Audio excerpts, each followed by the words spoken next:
Este, ah, eh, ¿qué más? Entonces, pregunten nomás, ya empiecen a preguntarme. Hola Juan, ¿Qué más?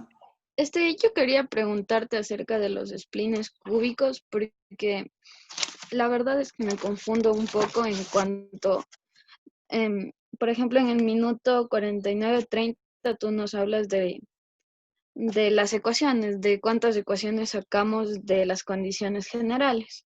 ¿Sí? Entonces, ya, am, ya, por ejemplo, las incógnitas, tenemos cuatro n incógnitas. Y en un ¿Sí? comienzo yo creía que esta n no era multiplicativa, pero luego, siguiendo el video, tú, tú como que me confirmaste que es una multiplicación, el 4n. Ah, pues, Entonces, sí, sí, sí, sí. Sigue nomás, sígueme. sí, ya, entonces mi duda también era en que, ¿por qué no es 4n-1? Porque tú dices que las n son iguales al subíndice i, entonces el subíndice i iría desde 0 hasta n-1. No sé si me logro entender. Ya, te digo ya. Este, ah, ya lo que pasa, me imagino que si pueden ver la pizarra, ¿sí o qué? Sí, Sí, ¿no? bueno, está medio Entonces, borroso, pero sí, ¿cómo? está un poco borroso. Chuta, ya. No sé qué hacer para hacer que esté menos borroso ya, pero voy a escribir medio grande para que se note ya. Entonces, lo Ok, que estoy diciendo es que, digamos, tú tienes un número, como que coges y cuentas algo. Entonces, digamos que la cuantificación, eso que contaste, es el número 300, ¿ya? Mucha 390, ya, cualquier número, ¿ya? Ahora, tú quieres ponerle esto un nombre, ¿ya? Entonces, la cosa es que tú le puedes poner así Juan Carlos, ¿ya? O N. Incluso el nombre que le puedes poner es N-1 si quieres, ¿ya? Ahora, la cuestión es que cuando uno pone N, esto es un símbolo que apunta a este individuo, el número 390, ¿ya? Ahora, la cuestión es que aquí funciona este N como etiqueta, ¿ya? Pero cuando yo, digamos, aquí incluyo un tipo como esto, ¿ya? N-1, entonces esto ya tiene como que dos roles, ¿ya? Uno está nombrando todo esto, N-1, estos símbolos, esta como cosita curvada hacia abajo, esta horizontal y este palito. Digamos, supónganse que no saben que esto se llama N, esto 1 y este signo menos, solo ven ahí unas imágenes, ¿ya? Eso sí puede ser una etiqueta, como que yo escribiera en números marcianos algo como esto, ¿ya? Sí, entonces, sí es una etiqueta para este número. Pero además, digamos, no solo es una etiqueta, sino que también estoy planteando, cuando ya pongo esto, una operación, estoy planteando justo una ecuación. ¿Ya? ¿Por qué? Porque suponte que yo digo que el número, ajá, yo digo que, por ejemplo, el número de datos, bueno, lo que en realidad digo es que sus X están subindexadas hasta el N, ¿ya? Es decir, que tú vas a tener X0, luego X1, X2, bla, bla, bla, hasta N, donde N es cualquier número natural, por ejemplo, 27 o 390, ¿sí? Pero la cosa es que ahora yo digo que sea cual sea este número, ¿sí? El número total de datos de X indexadas, eso es, el número de eso es n+1. Entonces, digamos, lo que estoy diciendo es que desde aquí hasta acá, tú cuentas 1, 2, 3, 4, así, hasta llegar al último X subindexado que tienes. Y el número de X, que son tus nodos o de datos, se convierten en N+1. ¿Sí? Entonces, digamos, ahora, la cuestión es que tu atención parece que está enfocada en esto y en esto, como si fueran el referente del lenguaje matemático. Y no, esto es el nombre con el que apuntamos a cierto referente. Entonces, digamos, lo que pasa es que primero tú tienes un conjunto que tú ya conoces de datos. Suponte que tienes 10 datos, ¿ya? Justo los números, por ejemplo, 20, este es el 21, este es el 22, así. luego tendrás, bueno, supongo que tienes solo 5 datos, entonces tendrás este de aquí, el 23, y el de acá, el 24, ¿ya? Digamos que estos X son como cajitas que guardan estos valores, ¿ya? Entonces, si te preguntan cuántas cajas tienes, tienes 1, 2, 3, 4, 5 cajas, pero el subíndice, digamos, es, a pesar de que tiene 5 cajas, el subíndice es 4.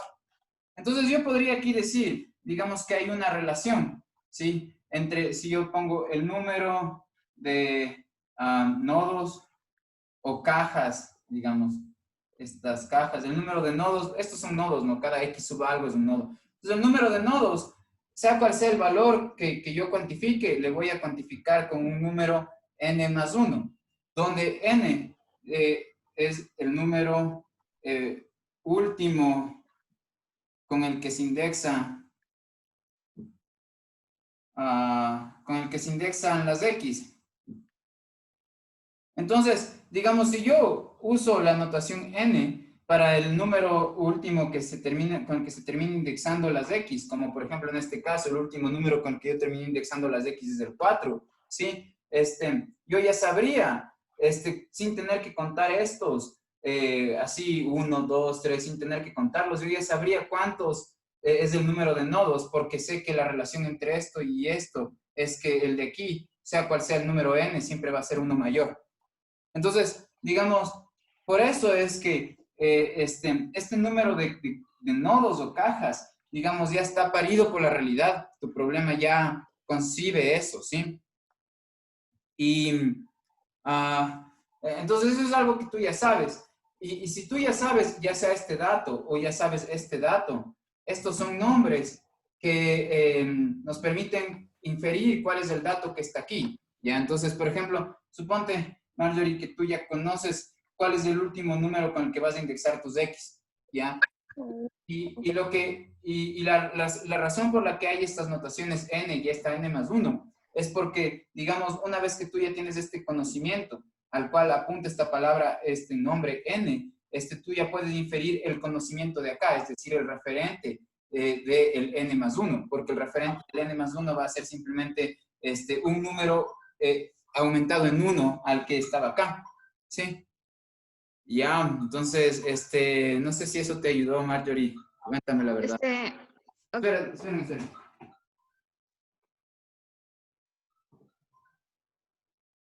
Ya, sí, ahora sí. Ajá, bueno, en este caso, en el spline cúbico, teníamos, por ejemplo, en los coeficientes A, B, C y D, ¿no es cierto? Ya, Entonces, de A, sí. Perdón, es que ahora ya voy a conectar con lo otro.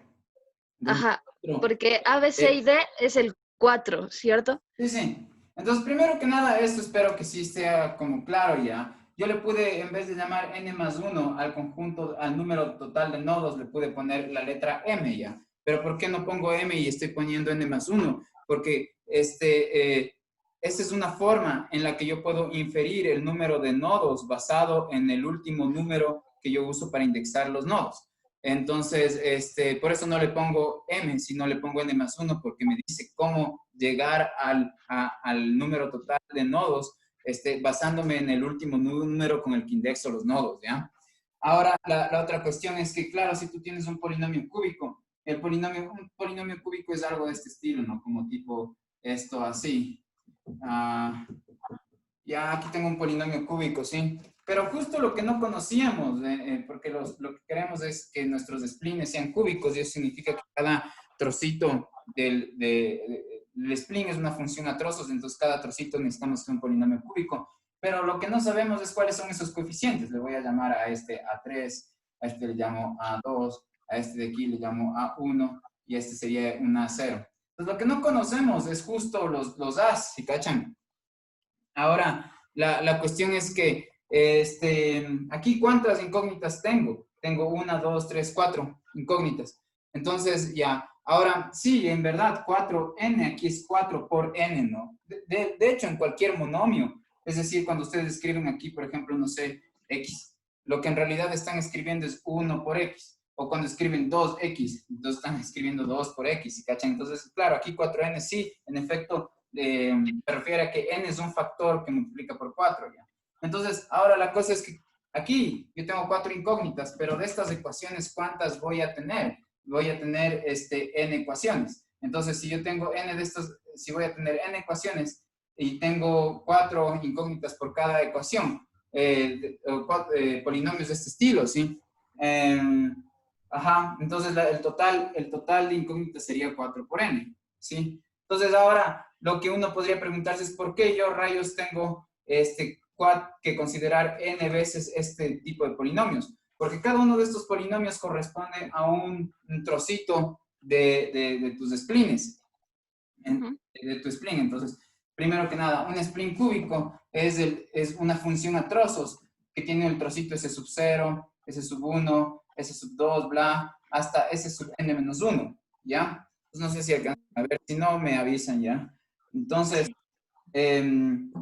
ahora, ¿por qué voy a tener, ya, cuántos trocitos de estos? Estos trocitos son polinomios cúbicos, es decir, polinomios de esta forma. ¿Cuántos de estos tengo? Si yo empiezo a contar desde 0 hasta n menos 1, el número de trocitos que tengo es n.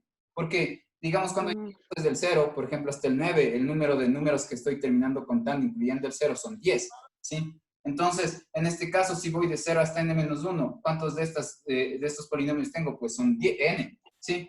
Ya, ahora, la cuestión es que, ¿por qué tengo n trocitos para mi spline cúbico? Porque yo tengo un trocito, concibo como trocito aquella línea gráficamente que sale hacia la derecha a partir de uno de los nodos. Entonces, el nodo x sub 0 va a tener un s sub 0. El nodo x sub 1 va a tener un s sub 1. Y así, ¿no?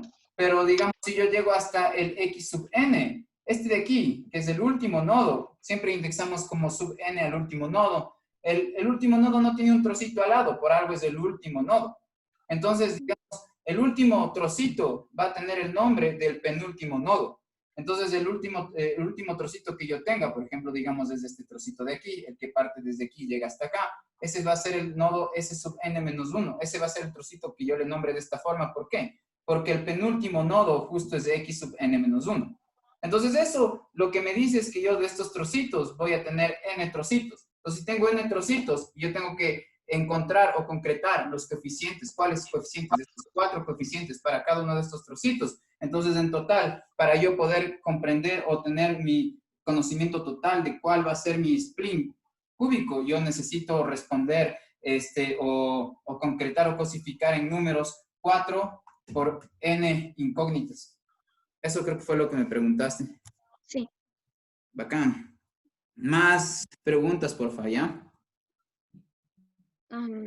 ¿Puedo preguntarte algo más? No sé.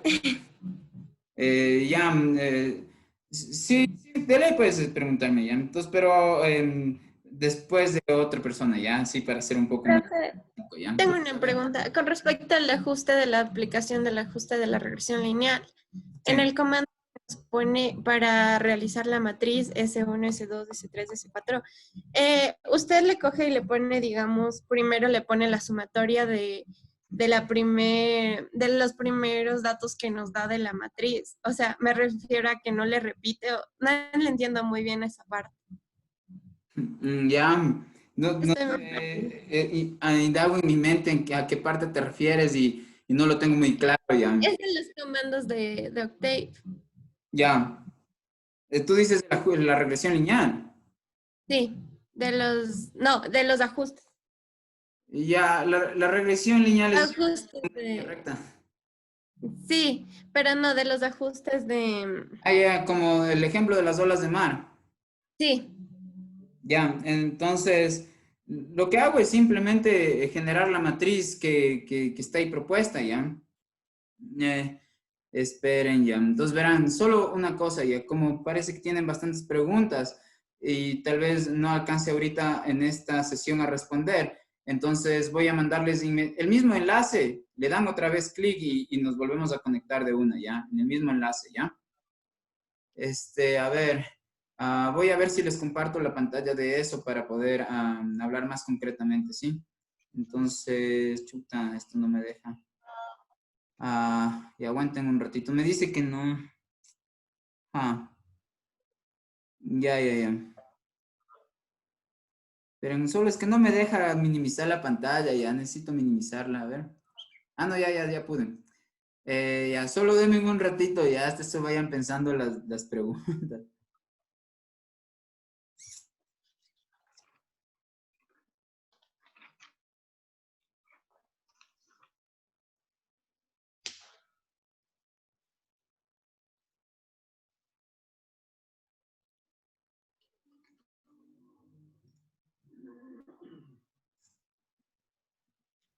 Ya, solo se está abriendo ya.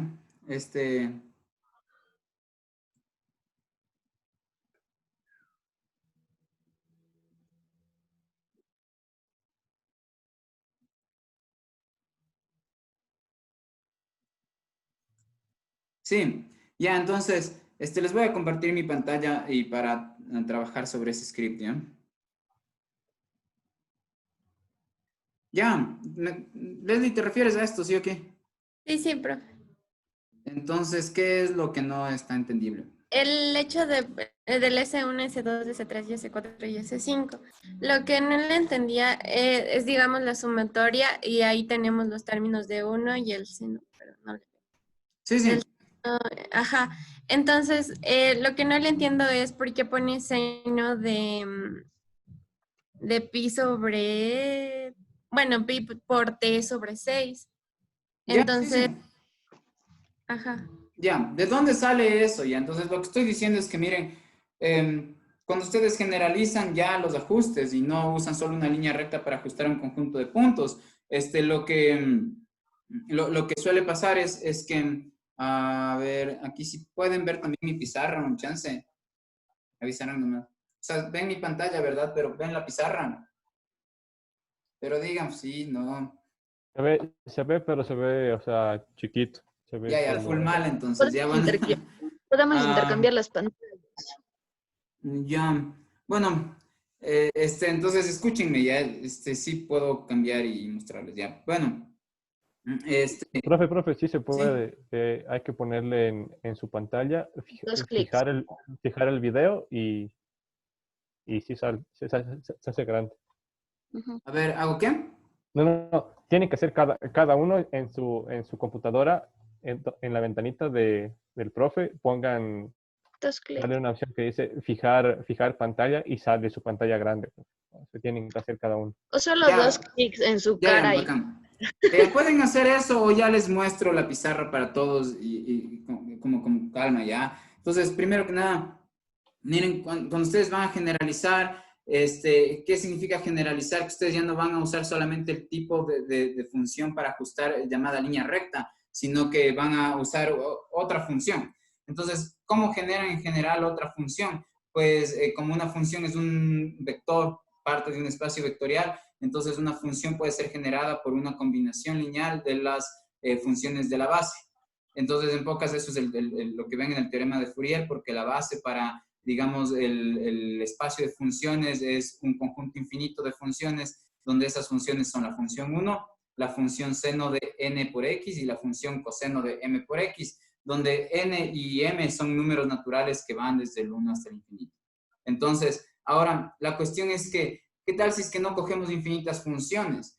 Entonces, nosotros lo que vamos a hacer es coger un conjunto finito de funciones que sean linealmente independientes entre sí, a las cuales yo les he llamado funciones básicas, con las que nosotros a través de una combinación lineal sobre esas funciones básicas, generamos un gran rango de funciones. No todas, pero al menos un gran rango. No podemos generar todas porque, otra vez, para poder generar cualquiera que a mí se me dé la gana, necesitaría tener una base infinita y eso sería otra vez regresar a Fourier. Entonces yo no quiero, digamos, tener acceso a todas, sino solo a algunas. Entonces, ¿de dónde surge esta base 1, seno y coseno con esos argumentos que ustedes ven aquí en particular? Pues lo que pasa es que, otra vez, las funciones 1, seno y coseno son las que forman parte de la base canónica.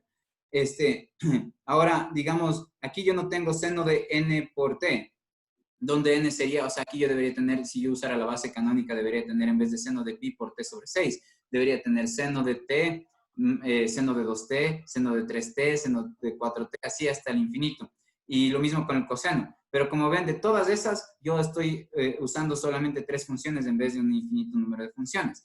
Ahora, ya que la naturaleza del seno y el coseno son periódicas y son funciones que son como onditas, entonces su combinación lineal me va a generar también una función periódica y también como un comportamiento como ondita. Entonces, es recomendable que cuando ustedes tienen un fenómeno periódico al cual quieren ajustar una función, esa función provenga de una combinación lineal justo de estos tres tipos de funciones. Uno, seno y coseno. Solo que, digamos, cuáles son los argumentos, o qué debe ir dentro del paréntesis al que se está aplicando el seno y el coseno, pues lo que debería estar ahí es 2pi por t sobre el periodo, ¿ya? El periodo es cuánto tiempo debe pasar hasta que se repite el fenómeno. Entonces, en este caso, esto era un ejemplo de olas de mar, y yo asumía que el periodo es 12. Entonces, es decir, 12 horas, que cada 12 horas el agua del mar llega hasta la misma distancia cercana a las orillas, por ejemplo, no sé, de la playa. Entonces, cada 12 horas, digamos, está muy cerca de la playa y después pasan otras 12 horas y vuelve a estar tan cerca de la playa como cuando mencioné hace un momento, y así, ¿ya? Y mientras no sean este tiempo cada 12 horas, en el tiempo intermedio el agua va llegando a distintos niveles de la orilla de la playa. Ya, ahora, la cuestión es que en este caso en particular yo hubiera tenido aquí 2 por pi por t sobre 12, pero el 2 con el 12 se simplificaron y por eso me quedó el argumento de esta forma. Entonces esa es la razón. Primero, escogemos el conjunto para ajustar una función periódica o un comportamiento periódico, un conjunto de este estilo. No es obligación, pero puede ser recomendable, digamos, en muchos casos como en este en particular, donde ¿cuáles son el tipo de funciones para ajustar a un fenómeno periódico? La función 1, la función seno, la función coseno. Ahora, ustedes no necesitan coger un conjunto infinito de senos y de cosenos en este caso, sino que simplemente, por ejemplo, estos tres funciones particular, uno, de aquí y de acá. Y el requisito sería que el argumento sea 2 por pi, 2pi por la variable independiente sobre el periodo. Y ustedes en su problema conocen cuál es el periodo. Entonces, digamos, yo lo que les dije es que llegamos a una matriz donde cada elemento de esa matriz es la sumatoria del producto de las funciones básicas, que serían en pocas estas, ¿no es cierto? Y esa sumatoria tiene que extenderse o avanzar a través de todos los nodos, ¿sí? Entonces, ¿a qué me refiero? A que, digamos, el elemento de esta matriz que está en la primera fila y primera columna va a ser el producto o va a tener como, va a ser una sumatoria del producto de la función primera de la base por la función primera de la base. ¿Por qué? Porque estoy hablando de la primera fila, primera columna. Ahora, el elemento de esa matriz que está en la primera fila, segunda columna, entonces va a ser una sumatoria ¿de qué? De la función primera de mi base por la función segunda de mi base. Y así, entonces así es como armé la matriz. Ahora, la sumatoria avanza sobre qué. Entonces, fijémonos justo, piensen al elemento, y ahorita les comparto de esto. Otro participante dice, ¿dónde estás? ¿Ya están todos o qué? Esperen un rato, ya es que parece que alguien está diciendo.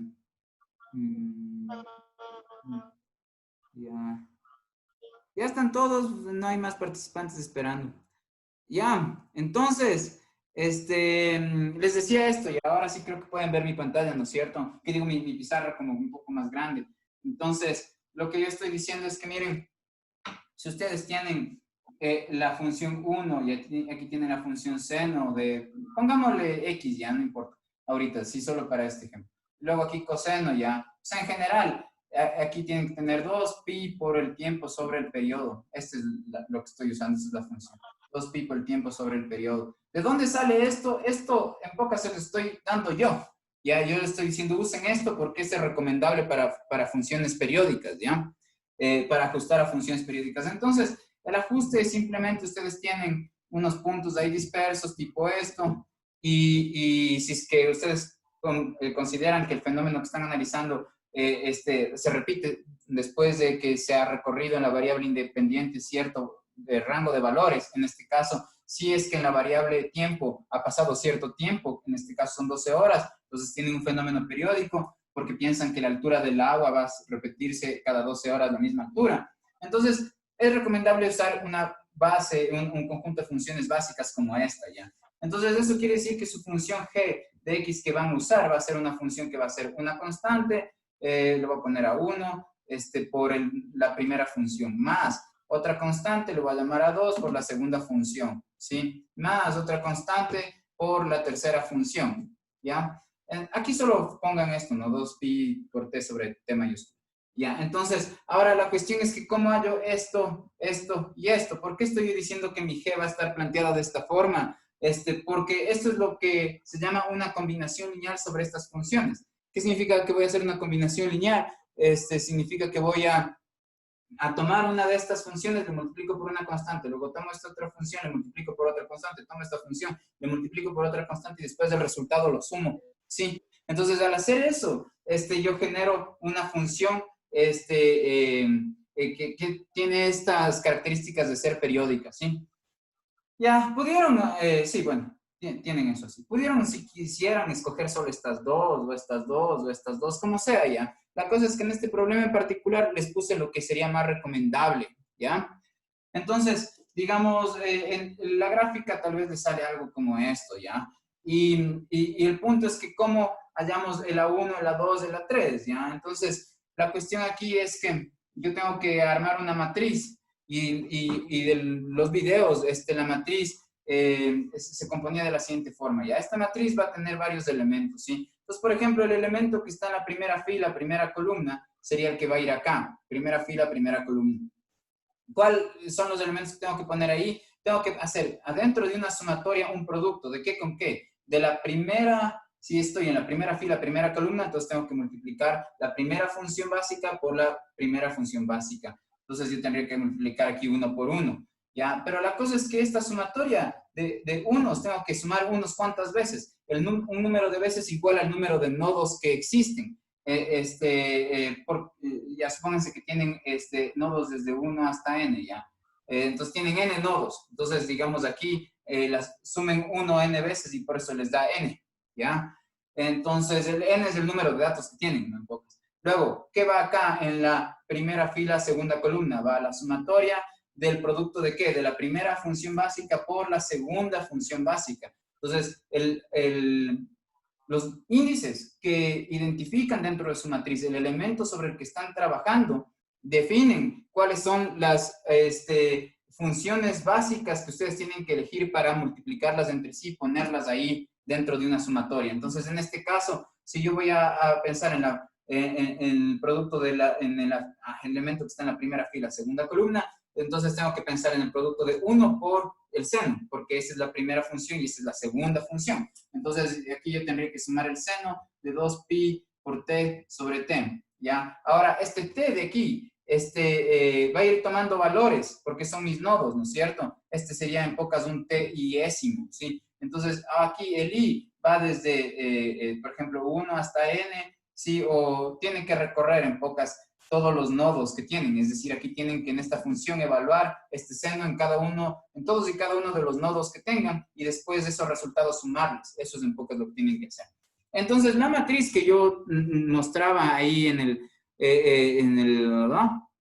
el script que les voy a volver a mostrar, esta matriz hace eso ya. En pocas, miren, la matriz, ¿dónde está la matriz A? Aquí, esta es la matriz A. Entonces, como pueden ver, el primer elemento, el elemento que está en la primera fila, primera columna, es justo el valor n, donde n es length t. ¿Qué es length t? Length t en este caso es un comando que me dice cuántos elementos tiene mi vector t. Mi vector t tiene en este caso 2, 4, 6 nodos. Entonces aquí el número de elementos o nodos que tengo, como les mencioné antes, va a ser lo que en mi matriz va a estar en la primera fila, primera columna en este caso, porque lo que va en la primera fila, primera columna sería el producto de la primera función básica por la primera función básica y en este caso esa función es el 1.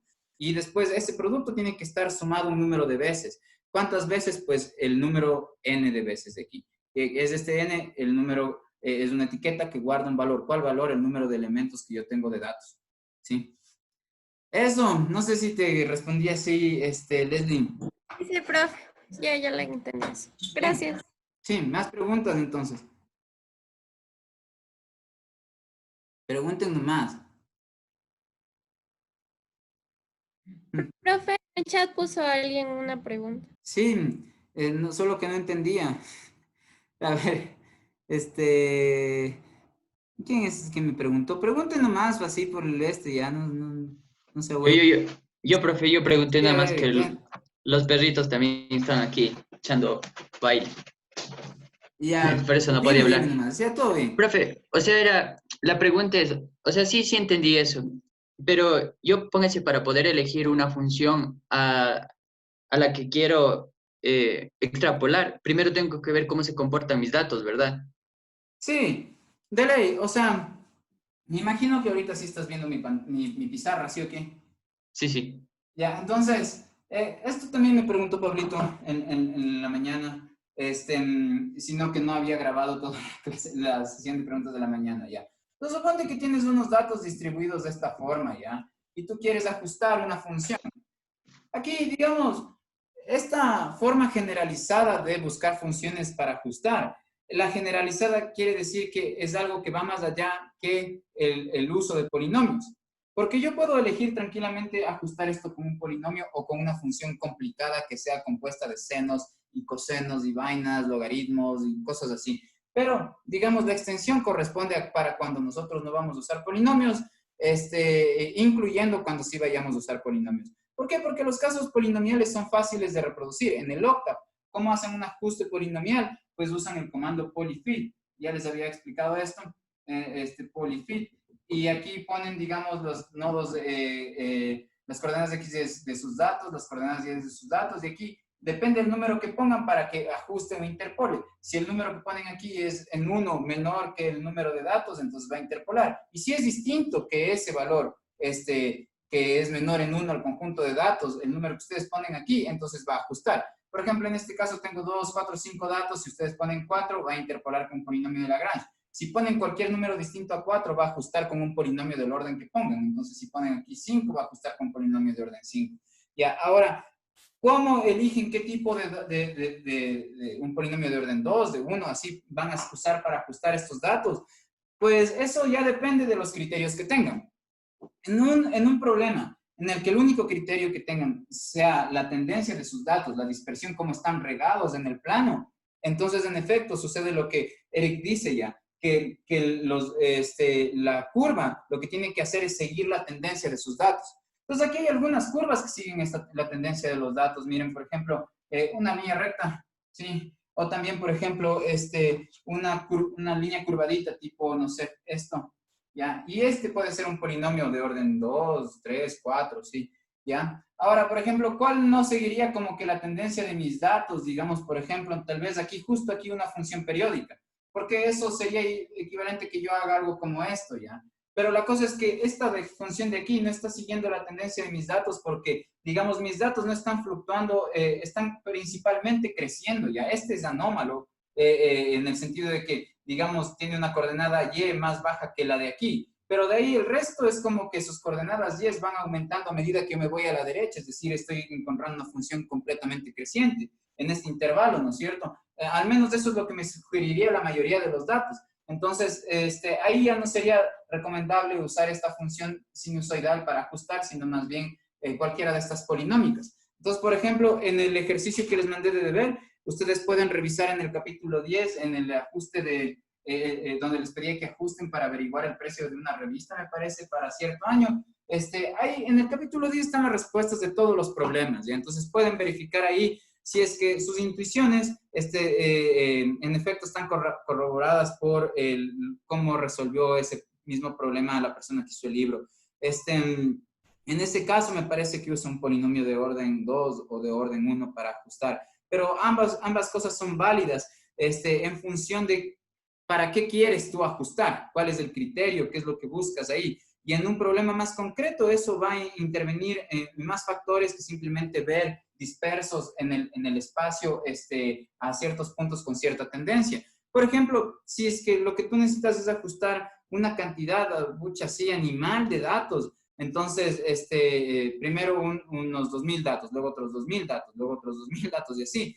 Y ves que todos están así medio como en una línea recta. Entonces, para trabajar todos esos datos por, digamos, costo-beneficio, de cuánto les va a tomar y cuánto pierden si es que no usan cuánto les va a tomar en compilar esa información o analizar ese trabajo con respecto a cuánto perderían por usar en vez de líneas curvaditas, digamos, líneas rectas. Entonces puede ser una buena elección usar más bien ahí en ese caso una regresión lineal o una línea recta para ajustar que otros polinomios, ¿ya? Pero en otros casos, por ejemplo, digamos que ustedes están seguros por algún criterio extra que sus datos empiezan, digamos, no tienen un crecimiento constante, como en el caso de una línea recta, sino que el crecimiento de los datos, más bien, eso es que está creciendo constantemente. ¿Por qué? Porque la tasa de cambio, es decir, la forma en cómo aumentan las variables y con respecto a cómo aumentan las variables x se mantiene constante. De hecho, eso es justo el encontrar el valor de la pendiente, y la pendiente en cualquier punto aquí es la misma. Pero eso no sucede, por ejemplo, en este caso, ¿no? En el de una parábola, por ejemplo, donde nos damos cuenta que